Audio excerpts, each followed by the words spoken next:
Applications देखते हैं। यहाँ पे एक रॉड है, दिस इज़ रॉड, एक और रॉड यहाँ पे है।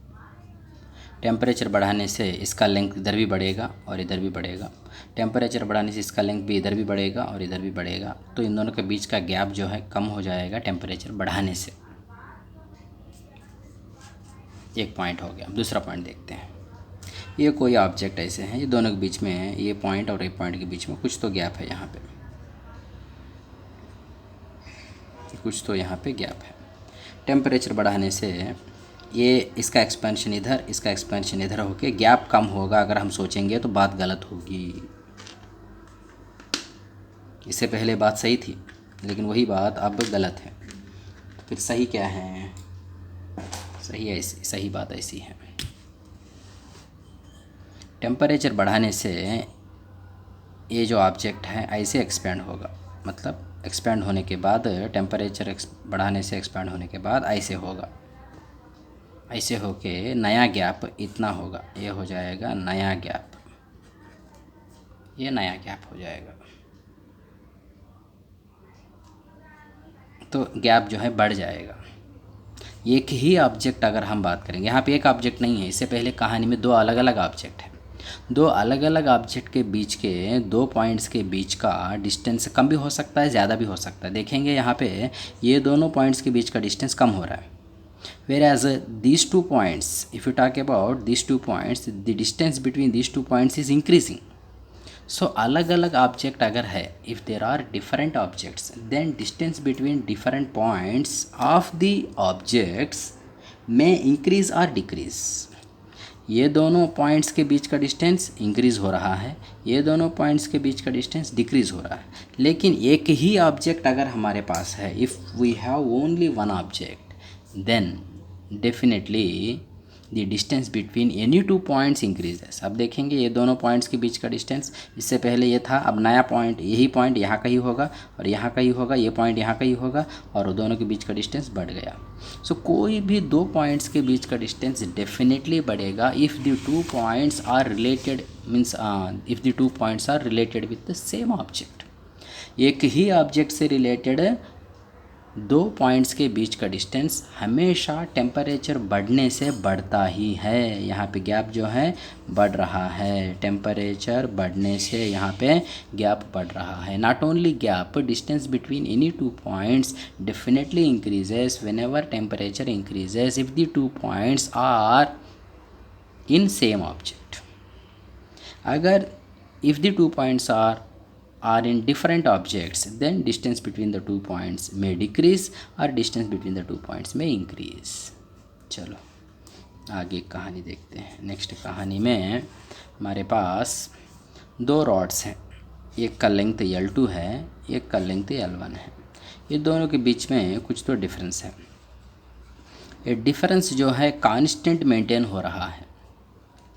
टेम्परेचर बढ़ा दो या टेम्परेचर कम कर दो, कुछ भी कर लो, L2 बदलेगा, L1 बदलेगा। L2 मतलब ये, इससे पहले हमने L1 L2 एक ही रॉड का लेंथ के लिए हमने रिप्रेजेंट किया। इससे पहले जो यहाँ पे हम देखेंगे L2 L1 की कहानी हम देखेंगे, तो L1 लेंथ ऑफ ये rod at a T1 temperature, L2 length of same rod at a T2 temperature. लेकिन अभी जो मैं L2 L1 बोल रहा हूँ, इस सिचुएशन में जो L2 L1 है, एक ही रॉड के लेंथ नहीं है, ये अलग अलग रॉड्स के लेंथ है। एक रॉड का लेंथ L2 है, एक और रॉड का लेंथ L1 है। दोनों के बीच का डिफरेंस जो है कांस्टेंट है, या ऐसे दिया है क्वेश्चन में, मतलब सिचुएशन में। सो टेम्परेचर बढ़ाने के बाद भी ये दोनों के बीच का डिफरेंस चेंज नहीं हो रहा है। Difference between the lengths of the two rods is not changing with increase of temperature. मतलब टेम्परेचर बढ़ाने से डेफिनेटली L2 बढ़ेगा, L1 भी बढ़ेगा, L2 बढ़ेगा, L1 भी बढ़ेगा, डिफरेंस नहीं बदल रहा है। मतलब L2 जितना बढ़ रहा है L1 उतना ही बढ़ रहा है। ये डेटा, ये है गिवन डेटा। इस गिवन डेटा से हम क्या करेंगे, कंक्लूजन बनाएंगे, फिर फाइनली बोलेंगे कि इस हालात में ये बात सही होगी करके हम कुछ तो एक बात को यहाँ पे साबित करेंगे। चलो आगे बढ़ते हैं। हमारे पास दो अलग अलग रॉड्स है। एक रॉड का लेंथ L2 है और उसका इसका अल्फ़ा वैल्यू, L2 जो रॉड है उसका अल्फ़ा वैल्यू α2, L1 जो रॉड है उसका अल्फ़ा वैल्यू α1। ये दोनों के बीच का डिफरेंस कांस्टेंट है टेम्परेचर बढ़ाने के बावजूद। मतलब टेम्परेचर बढ़ाने पे ये बढ़ेगा, ये भी बढ़ेगा, लेकिन डिफरेंस कांस्टेंट मतलब ये जितना बढ़ रहा है L2 जितना बढ़ेगा L1 भी उतना ही बढ़ना चाहिए। चेंज इन L2 मतलब original length L2 into alpha 2 into delta T. Delta L1 मतलब original length L1 into alpha 1 into delta T गया। तो यहाँ पे हमको एक कंक्लूजन मिल रहा है, वो ये है कि L2 alpha 2 is equal to L1 alpha 1 होना चाहिए। किसके लिए? ये कंडीशन को सेटिस्फाई करने के लिए। मतलब जब भी ये कंडीशन होगा ये बात साबित होगी, या फिर जब भी ये बात होगी ये कंडीशन सेटिस्फाई होगा। मतलब इन दोनों में से एक अगर होगा तो दूसरा होगा, ये होगा तो ये होगा, या फिर ये होगा तो वो होगा। That is the application number 3। और इस एप्लीकेशन पे लेटेस्ट नीट एग्ज़ाम में क्वेश्चन भी पूछा गया है। 4th application. चाहो तो इसी में हम दो बातें और भी देख सकते हैं। यहाँ पे L2 minus L1 is equal to constant है, और L1 alpha 1 is equal to L2 alpha 2। ऐसे टोटल कितने क्वांटिटीज़ है यहाँ पे? L1 है, L2 है, अल्फ़ा 1 है, अल्फ़ा 2 है। 4 L1 L2 अल्फ़ा 1 अल्फ़ा 2 4 है। और उसके अलावा L2 माइनस L1 फिर इसमें मतलब ऑलरेडी हम L2 L1 को 4 अननोन, मतलब 4 अननोन में से ये भी 2 है। और उसके अलावा ये कांस्टेंट का वैल्यू भी कुछ हो सकता है। मतलब हम कांस्टेंट का वैल्यू 5 सेंटीमीटर करके एक क्वेश्चन बना सकते हैं, कांस्टेंट का वैल्यू 10 सेंटीमीटर बोल के एक और क्वेश्चन बना सकते हैं। मतलब ये कांस्टेंट भी एक क्वांटिटी है। सो कितने क्वांटिटीज़ हो गए? यहाँ पे 4, यहाँ पे एक 5 क्वांटिटीज़ है। ये 5 क्वांटिटीज़ में कोई भी 3 दे के 2 के बारे में पूछेगा, और 2 हम पता कर सकते हैं क्योंकि 2 इक्वेशन यहाँ पे है। 2 इक्वेशन है मतलब 2 पता कर सकते हैं। तो ये 5 में से अल्फ़ा 1 अल्फ़ा 2 L1 L2 और ये जो कांस्टेंट है ये पाँचों में से कोई तो 3 दे के 2 पूछ सकता है, 2 पूछेगा। That's all. That is application number 3। अब चलते हैं एप्लीकेशन नंबर 4 पे। एप्लीकेशन नंबर 4 में 2 रॉड है, एक रॉड एक और rod.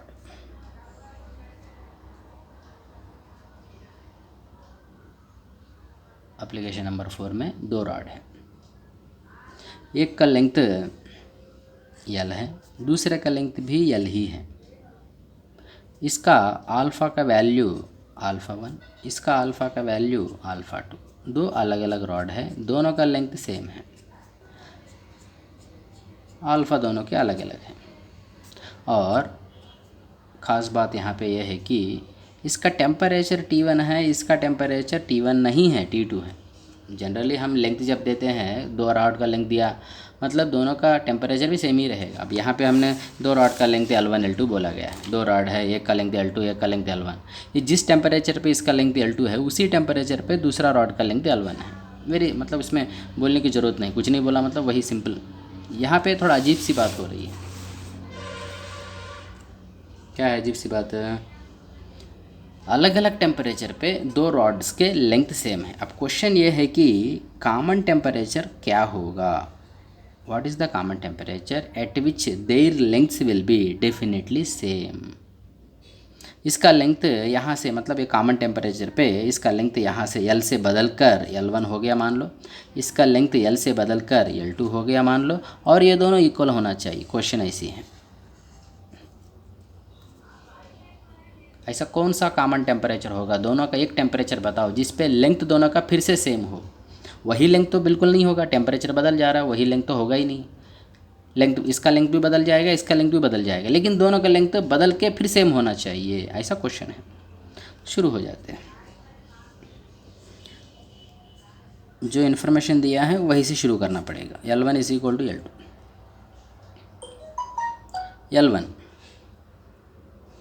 L1 is equal to इसका original length L into 1 plus alpha 1 into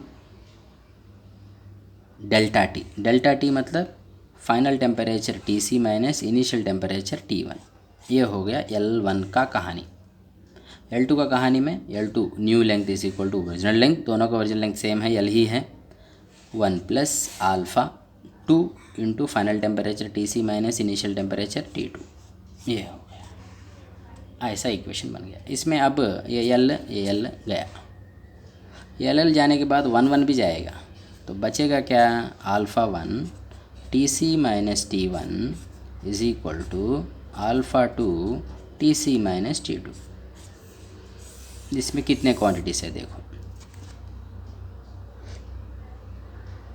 alpha 1 alpha 2 टी1 टी2 T C, one second 5 quantities हैं। ओके, अब इस क्वेश्चन में तो मैंने पहले ही पूछ दिया टी सी कितना है पता करो करके, तो टी सी जब पूछ रहा है बाकी 4 को देगा, टी सी पूछेगा, अल्फ़ा 1 अल्फ़ा 2 टी1 टी2 देगा और टी सी पूछेगा। तो कुल मिला के हमको एक ही इक्वेशन यहाँ पे मिला है, हमको मिला है एक ही इक्वेशन और क्वांटिटीज़ 5 क्वांटिटीज़ है। तो 5 क्वांटिटीज़ में से कोई भी 4 दे के 5th क्वांटिटी के बारे में पूछेगा, एक क्वांटिटी के बारे में पूछेगा बाय गिविंग एनी 4 क्वांटिटीज़। ये हुआ एप्लीकेशन नंबर 4। एप्लीकेशन नंबर 5 देखते हैं। एप्लीकेशन नंबर 5 में क्या बात है, simple pendulum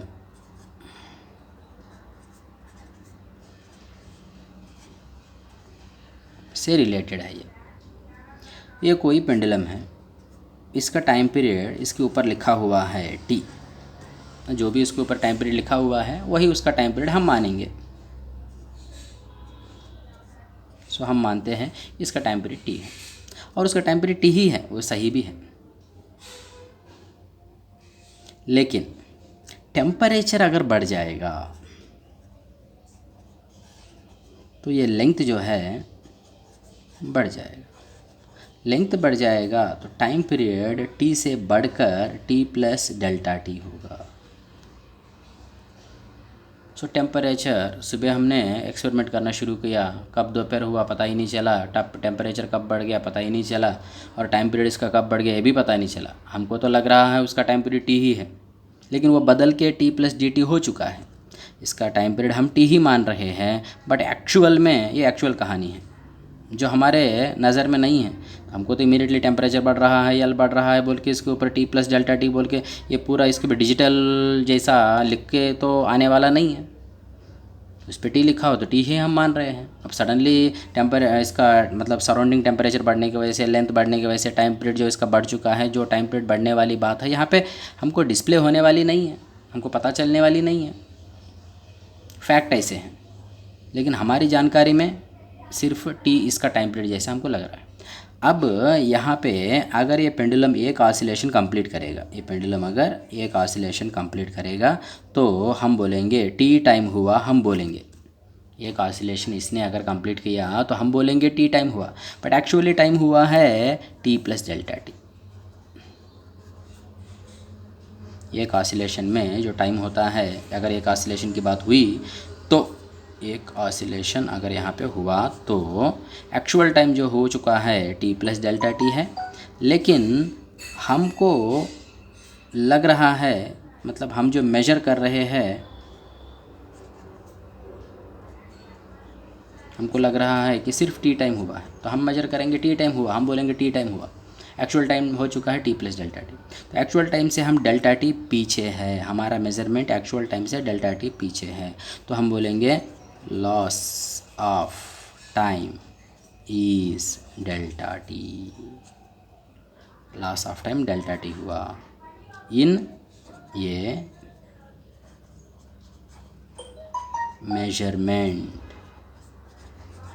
measurement of T. T time की मेज़रमेंट में लॉस ऑफ टाइम जो है, टी टाइम का मेज़रमेंट में लॉस ऑफ टाइम जो है वो डेल्टा टी, ये हमको पता चल रहा है। टी हमने ऑलरेडी टी मेज़रमेंट किया है, मेज़रमेंट हमने टी किया है और हमारा मेज़रमेंट एक्चुअल टाइम से डेल्टा टी पीछे है। सो टी हमने मेज़र किया है तो हम डेल्टा टी पीछे रहेंगे। टी मेज़रमेंट में डेल्टा टी हम पीछे हैं, तो यूनिट मेज़रमेंट में कितना पीछे रहेंगे, कितना पीछे रहेंगे, delta T by T. So delta T by T हो जाएगा loss of time per unit measurement. Unit measurement में लॉस ऑफ टाइम जो है डेल्टा टी बाई टी होगा, मतलब 1 सेकेंड की मेजरमेंट में लॉस ऑफ टाइम जो है डेल्टा टी बाई टी होगा।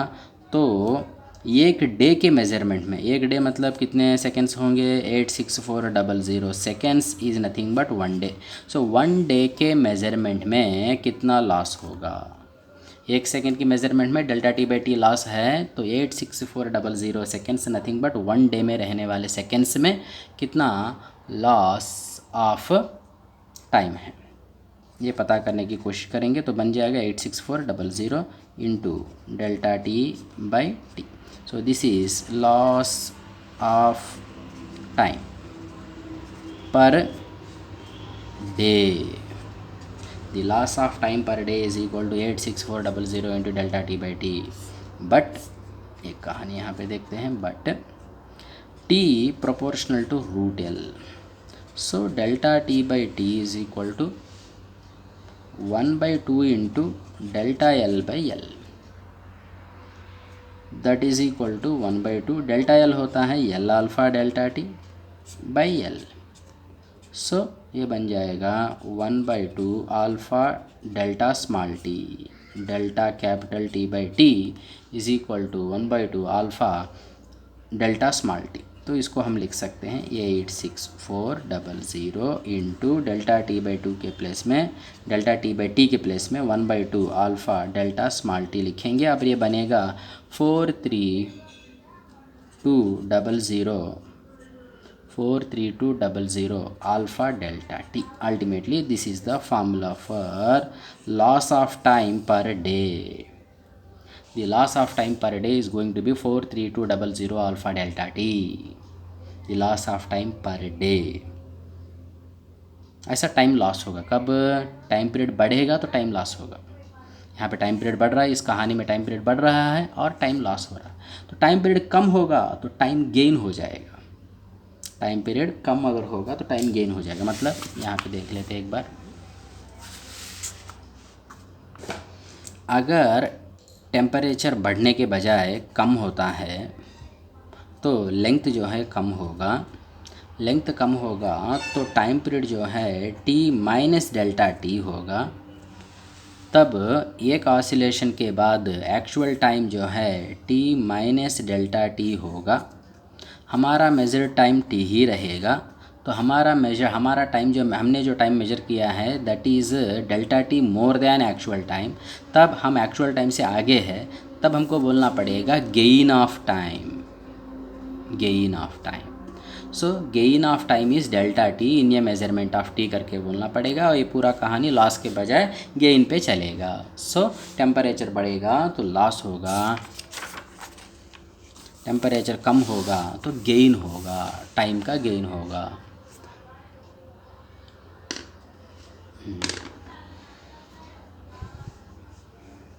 और एप्लीकेशंस देखेंगे अगला वीडियो में।